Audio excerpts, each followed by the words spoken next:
Je suis très heureuse de vous accueillir. Ça me fait beaucoup de joie dans le cœur, de vous voir, de voir, des amis que je vois souvent, soit des instructeurs et aussi souvent des participants qui viennent.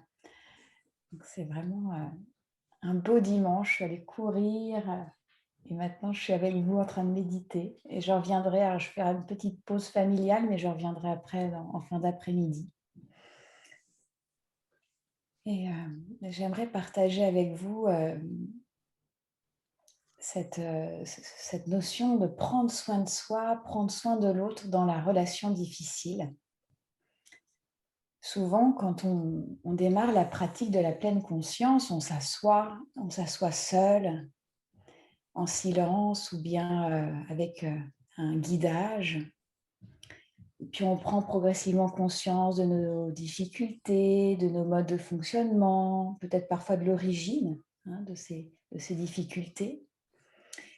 Et souvent, la relation à l'autre, elle est aussi à l'origine de nos souffrances.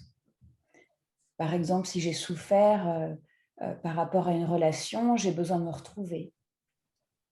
Et donc, la plupart des souffrances, elles sont issues aussi des relations. Et comme le disait Sartre, l'enfer, c'est les autres. Et les relations humaines, en fait, elles sont au cœur de la méditation. Je médite pour moi et je médite aussi pour m'ouvrir aux autres et au monde.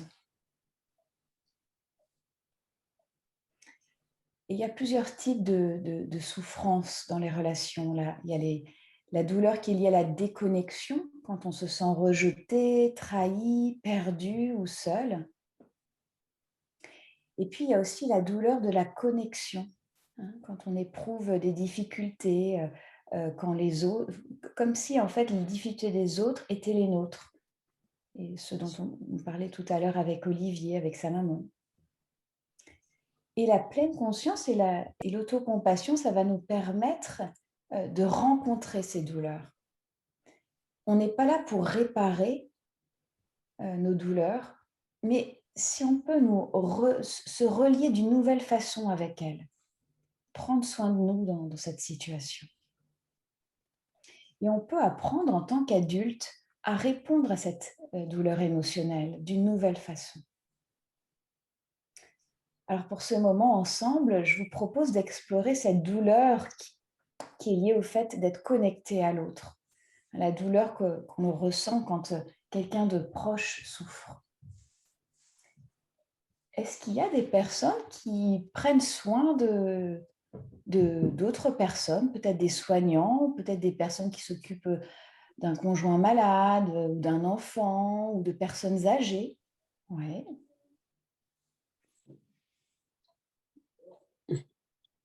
vous êtes pas mal. Et notre cerveau, on a un cerveau qui est très social. Et quand une personne souffre, eh bien, on va entrer en résonance avec elle et on va souffrir avec elle. On dit que les émotions, elles sont contagieuses. Je ne sais pas si vous avez déjà ressenti ça. Moi, par exemple, si j'ai un de mes enfants ou je sais pas moi, un ami qui est stressé, inquiet, je vais ressentir son stress intérieurement. Et ça peut être vraiment épuisant. Alors, je vais vous proposer une pratique qu'on propose dans un programme qui s'appelle Mindfulness Self-Compassion. On le fait avec Olivier, peut-être d'autres enseignants. Et l'invitation, c'est vraiment de développer notre autocompassion. Et je voulais vous poser la question, pour vous, c'est quoi la différence entre entre l'empathie et la compassion?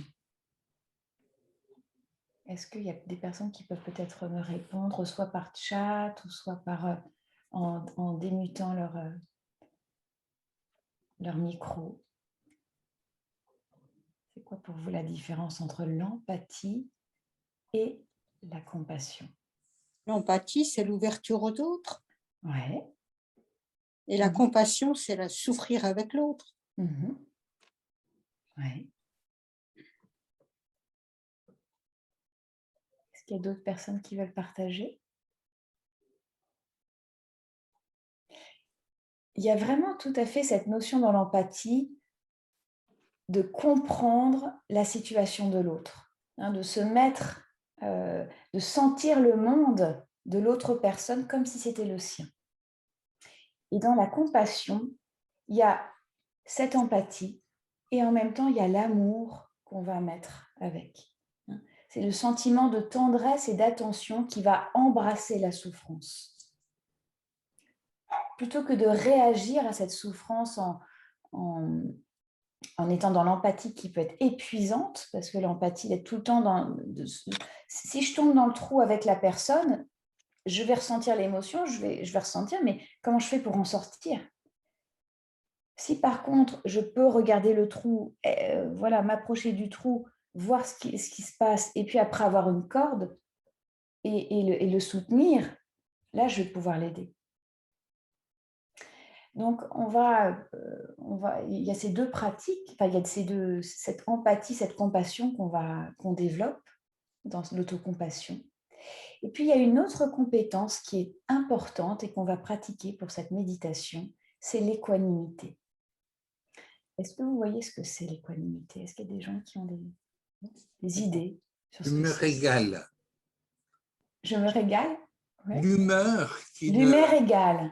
L'humeur qui ne... Égale, oui. Tout à fait. Tout à Toujours fait. la même. L'humeur égale. Tout à fait. L'équanimité, c'est maintenir en fait un équilibre mental malgré le chaos de nos vies ou nos difficultés. Il ne s'agit pas d'un détachement froid où on se dit, comme les stoïciens, je ne ressens rien. Mais c'est vraiment, au contraire, c'est je suis en lien avec l'émotion, ce que je ressens, et en même temps, j'ai conscience de la nature profonde, j'ai une compréhension profonde de la nature qui est transitoire en fait de nos vies. Et aussi de cette interdépendance dans laquelle on vit. Donc j'arrive à prendre de l'espace par rapport à mes difficultés parce que je sais que les émotions émergent, restent quelques instants et puis disparaissent. Et donc, cette équanimité, elle va nous permettre d'avoir l'espace émotionnel pour pouvoir être compatissant, tout en comprenant les limites de notre capacité à contrôler le résultat de nos actions. C'est-à-dire que je vais avoir cette capacité à prendre de l'espace par rapport à l'autre qui souffre et voir qu'est-ce que je peux faire et où je suis impuissant. Hein. Il y a vraiment toujours cette capacité en pleine conscience d'avoir cette capacité de discernement progressif. Il y a des choses que je peux contrôler, je peux faire des choses pour la personne et en même temps, il y a des choses je ne peux pas contrôler. Et donc, trouver cet équilibre progressif dans ma vie, qu'est-ce que je peux, dans quoi je peux agir et dans quoi je ne peux pas agir.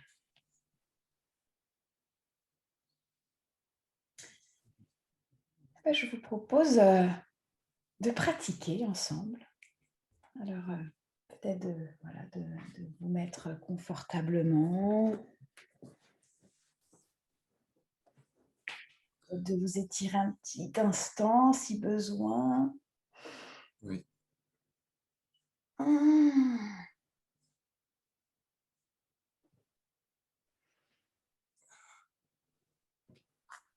Peut-être relâcher un peu, enrouler un petit peu les épaules.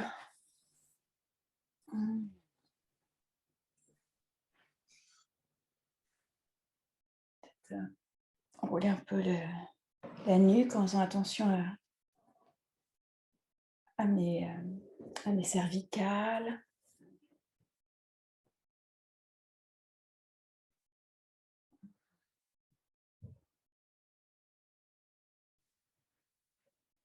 Peut-être que je peux aussi étirer un peu les zygomates.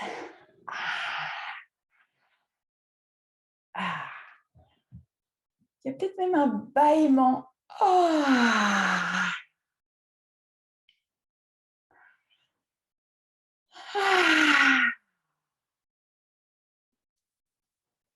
Je vois des personnes aussi qui, voilà, peut-être un besoin aussi d'un petit massage là.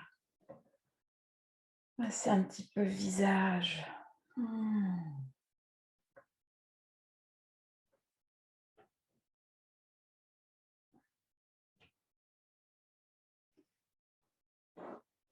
On est encore le matin, on a le droit encore de s'étirer, hein. On peut même s'étirer toute la journée d'ailleurs. Ça fait du bien. Moi j'ai un petit chat, il s'étire, je trouve ça trop mignon et je me dis que souvent, je devrais plus m'étirer. En prenant soin de moi, bien sûr, en faisant attention à mon corps. Ah. Et puis quand je sens que le corps il est prêt, peut-être qu'il commence à être prêt à s'installer confortablement. Je vais pouvoir prendre le temps de déposer le corps.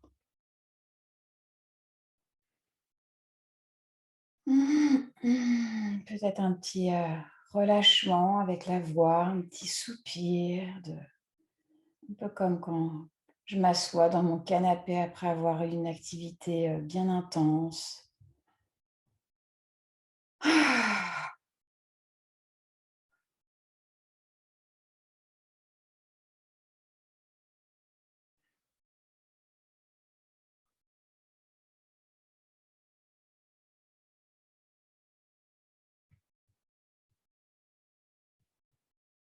Peut-être posant un léger sourire sur les lèvres.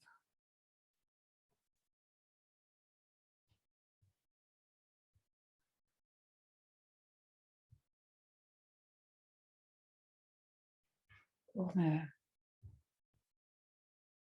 pour avoir cette intention d'entrer en amitié avec moi.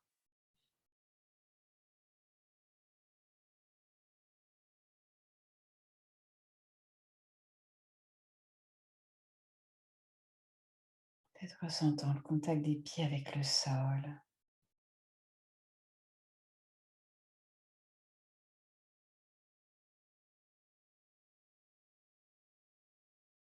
le dos qui est droit, relâché. Si je souhaite, je peux aussi m'allonger. Il n'y a aucun souci, je peux aussi m'allonger pour cette pratique, si c'est bon pour moi.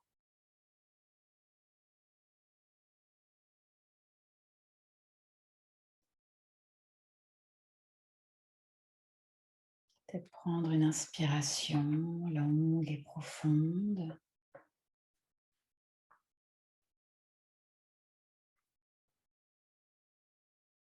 Une expiration.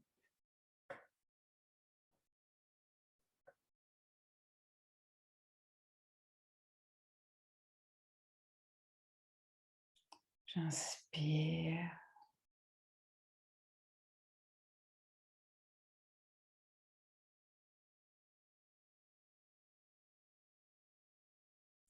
J'expire.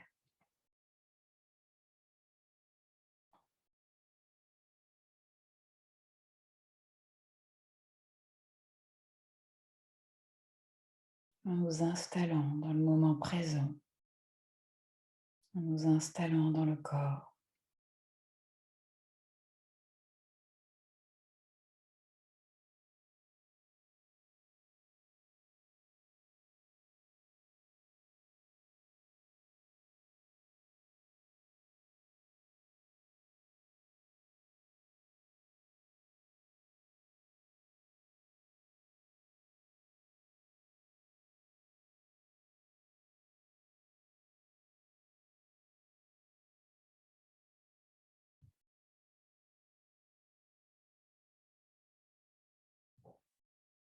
Si vous souhaitez, vous pouvez même mettre une main, si vous souhaitez, par exemple au niveau du cœur, peut-être un autre endroit qui vous fait du bien.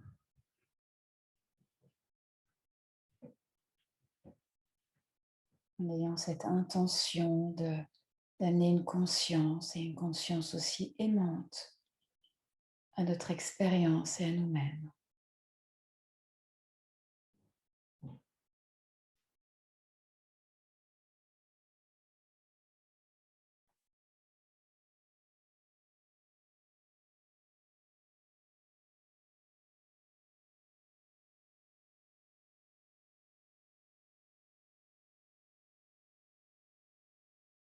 Peut-être ressentant la chaleur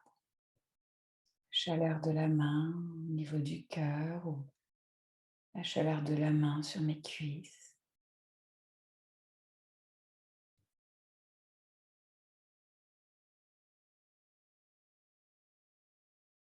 Ou sur un autre endroit que j'ai choisi qui me semble bon pour moi.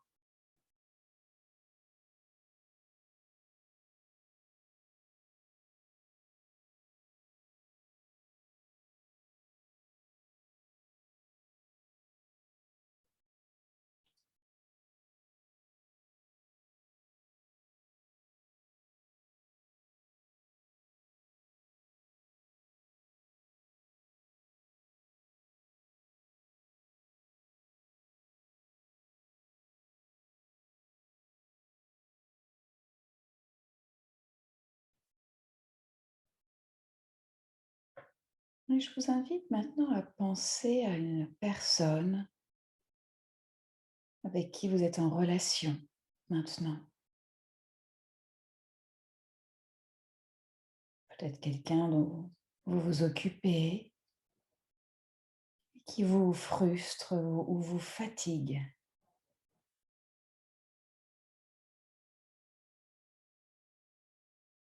Une personne qui vous est chère et qui souffre.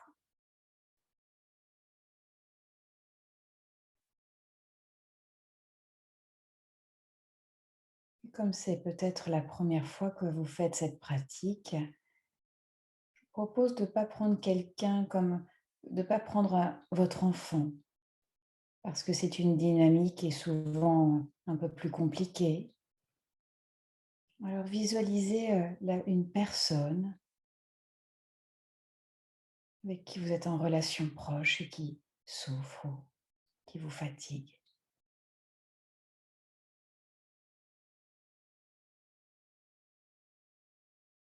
En visualisant cette personne clairement dans votre esprit.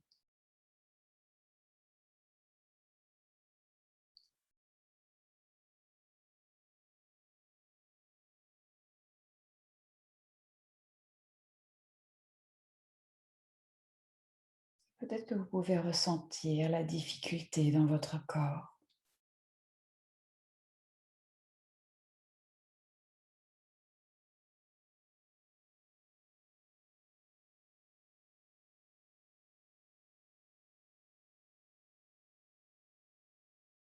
Et maintenant, je vous invite à écouter attentivement ces mots en les laissant doucement défiler dans votre esprit.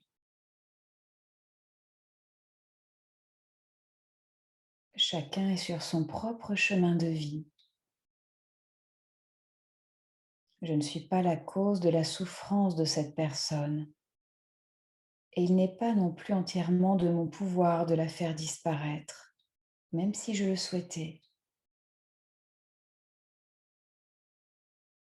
Des moments comme celui-ci peuvent être difficiles à supporter.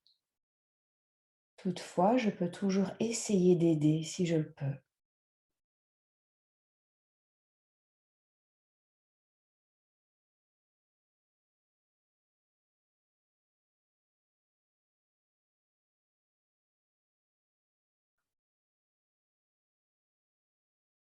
Conscient du stress que vous portez dans le corps,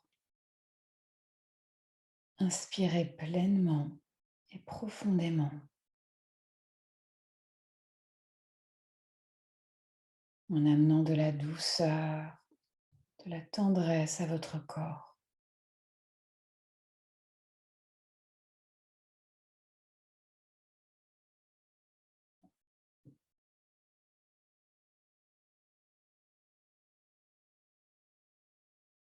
J'inspire pleinement et profondément en amenant de la compassion à moi-même.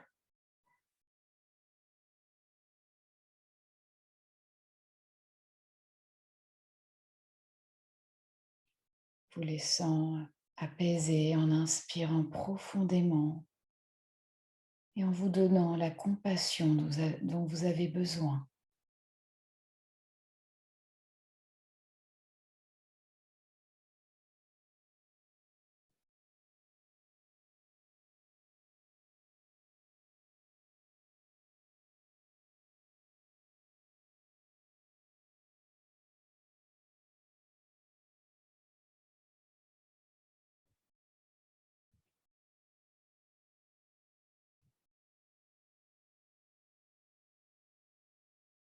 Et en expirant, envoyez de la compassion et de la douceur à la personne qui est associée à votre inconfort.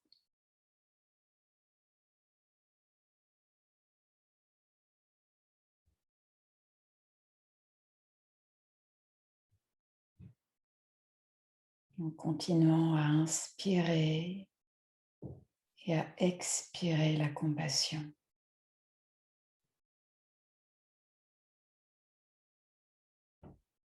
Permettant à votre corps de trouver progressivement un rythme de respiration naturel, en laissant votre corps respirer de lui-même.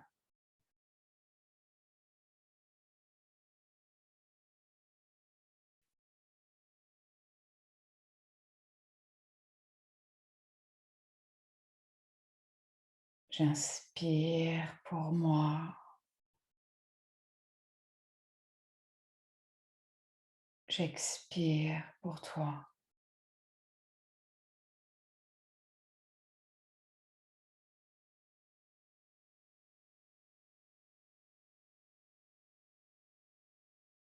J'inspire la compassion pour moi.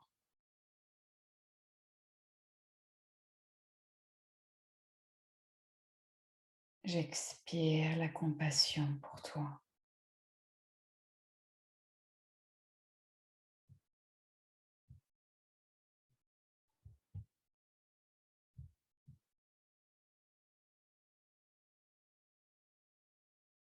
Et vous pouvez de temps en temps balayer votre paysage intérieur à la recherche de toute détresse, de tout stress. Et vous pouvez répondre en inspirant la douceur, la compassion pour vous-même et en expirant la compassion pour l'autre.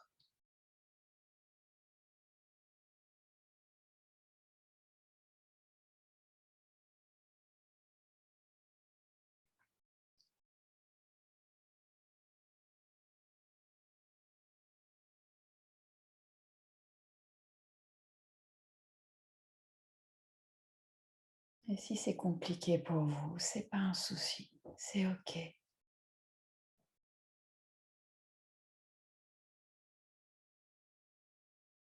C'est juste une pratique, il n'y a rien à réussir. Juste être là.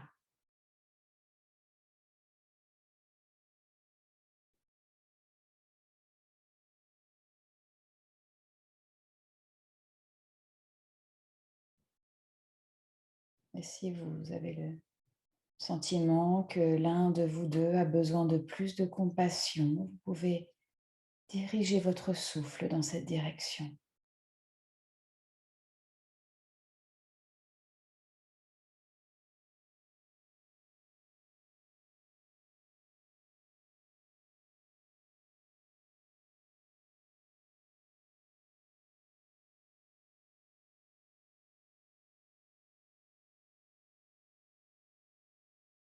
J'inspire la compassion pour moi, la douceur.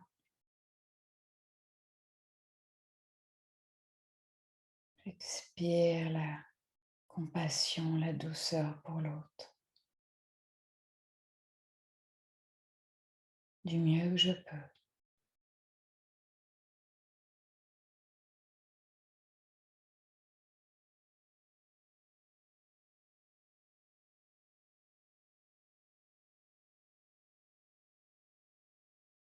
En remarquant comment votre corps est caressé de l'intérieur.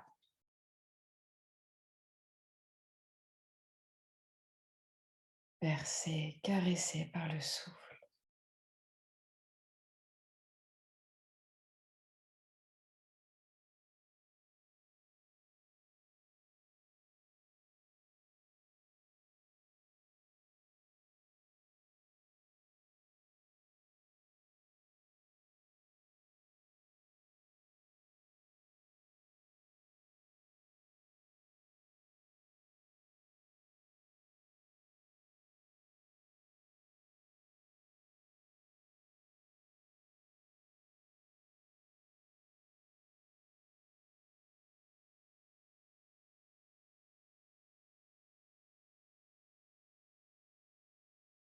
en vous laissant flotter sur un océan d'amour et de compassion.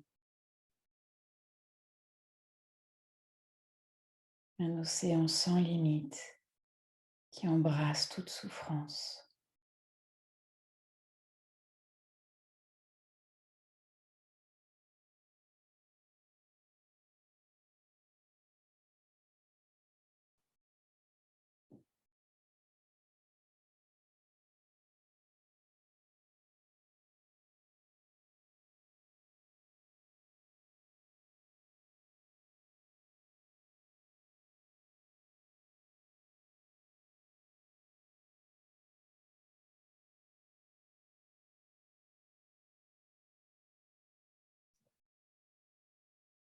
Et en écoutant une fois de plus ces mots,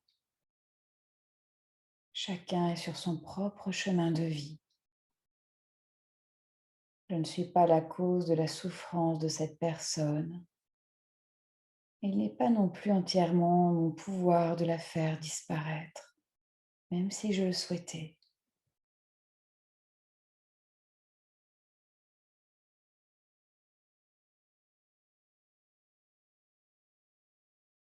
Des moments comme celui-ci peuvent être difficiles à supporter.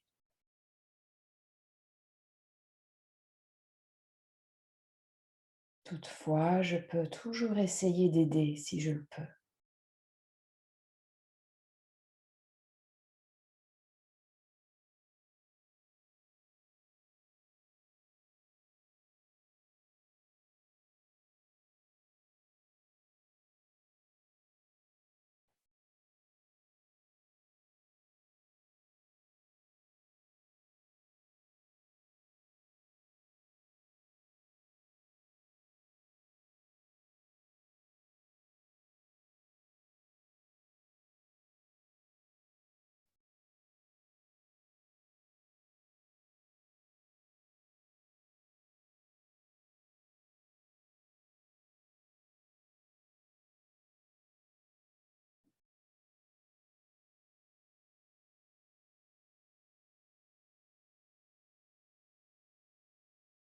Cette pratique peut être touchante ou peut-être que je n'ai pas ressenti de choses particulières.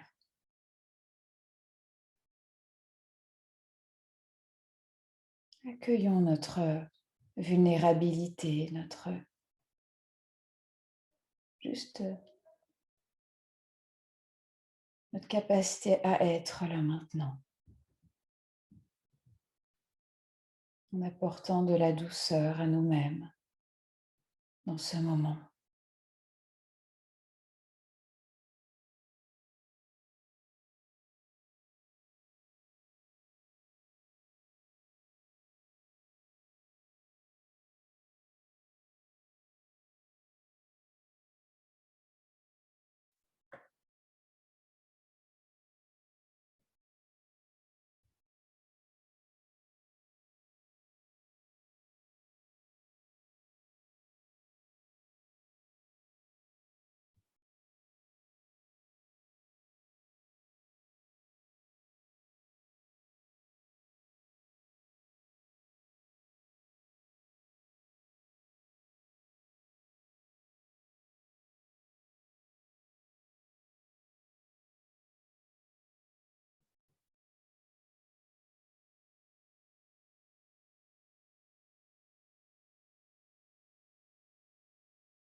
Et maintenant, laissez aller la pratique en vous permettant d'être exactement tel que vous êtes en ce moment.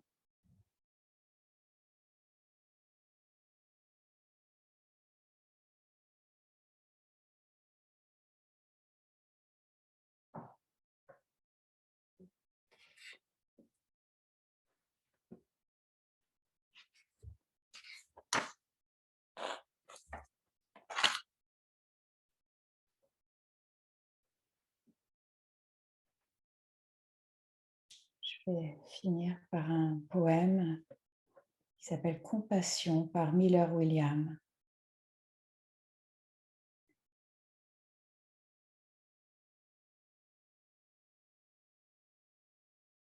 Ayez de la compassion pour chacun que vous rencontrez, même s'il n'en veut pas.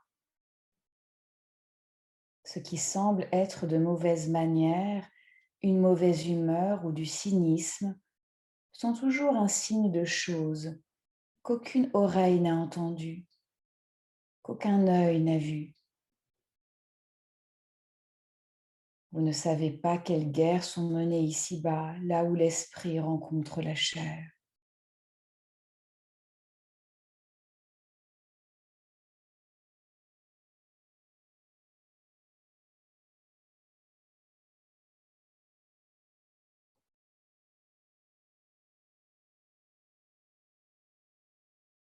Et, je vais poursuivre avec le même poème,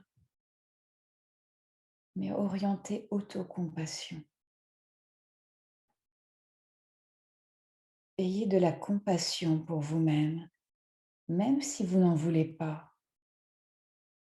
Ce qui vous semble être de mauvaises manières, une mauvaise humeur ou du cynisme peuvent être un signe des choses que vos oreilles ne pouvaient plus entendre, que vos yeux ont depuis négligées.